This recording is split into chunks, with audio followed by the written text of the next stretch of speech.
کیا آپ جانتے ہیں کہ شیطان یعنی ابلیس کب مرے گا اور اس کی روح کیسے قبض کی جائے گی؟ یہ وہ سوال ہے جو ہر انسان کے ذہن میں کبھی نہ کبھی ضرور آتا ہے، کیونکہ شیطان وہ مخلوق ہے جو انسان کا سب سے بڑا دشمن ہے۔ جب اللہ تعالیٰ نے حضرت آدم علیہ السلام کو پیدا کیا تو تمام فرشتوں کو حکم دیا کہ وہ آدم کو سجدہ کریں۔ سب نے سجدہ کیا لیکن ابلیس نے انکار کر دیا، اس نے تکبر کیا اور کہا کہ میں آگ سے بنا ہوں اور آدم مٹی سے بنے ہیں، اس لیے میں بہتر ہوں۔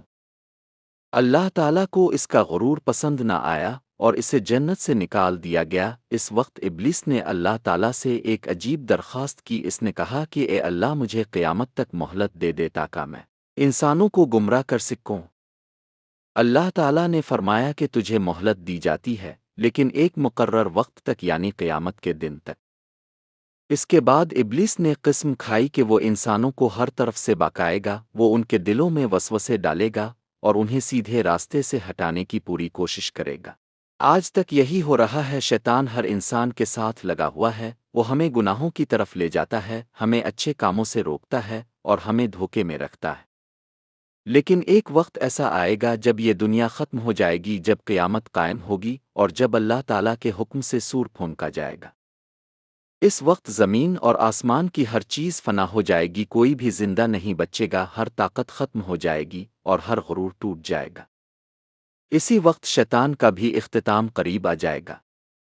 روایات میں آتا ہے کہ جب تمام مخلوق مر جائے گی تو آخر میں ابلیس اکیلا رہ جائے گا۔ اس وقت اسے اپنی حقیقت کا احساس ہوگا، وہ خوفزدہ ہوگا، وہ بھاگنے کی کوشش کرے گا۔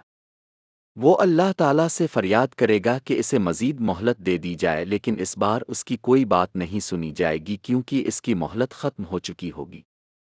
پھر اللہ تعالیٰ فرشتہ موت کو حکم دے گا کہ اب شیطان کی روح قبض کی جائے۔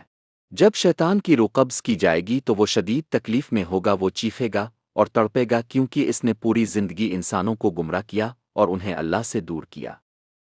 اب اس کے اعمال کا انجام اس کے سامنے ہوگا اور وہ کسی بھی طرح بچ نہیں سکے گا۔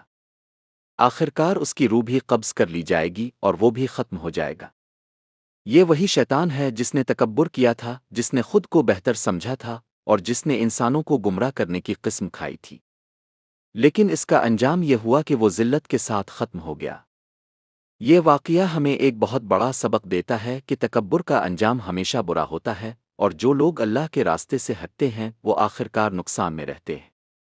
شیطان ہمیشہ ہمیں دھوکہ دیتا ہے، وہ ہمیں وقتی فائدہ دکھاتا ہے، لیکن حقیقت میں وہ ہمیں تباہی کی طرف لے جا رہا ہوتا ہے۔ اس لیے ہمیں چاہیے کہ ہم ہمیشہ اللہ تعالیٰ سے ہدایت مانگیں اور شیطان کے وسوسوں سے بچنے کی کوشش کریں۔ اگر ہم سچائی اور نیکی کے راستے پر چلیں گے تو ہم کامیاب ہوں گے اور شیطان ہمیں نقصان نہیں پہنچا سکے گا۔ یہی وہ حقیقت ہے جو ہمیں سمجھنی چاہیے اور اپنی زندگی میں اس پر عمل کرنا چاہیے۔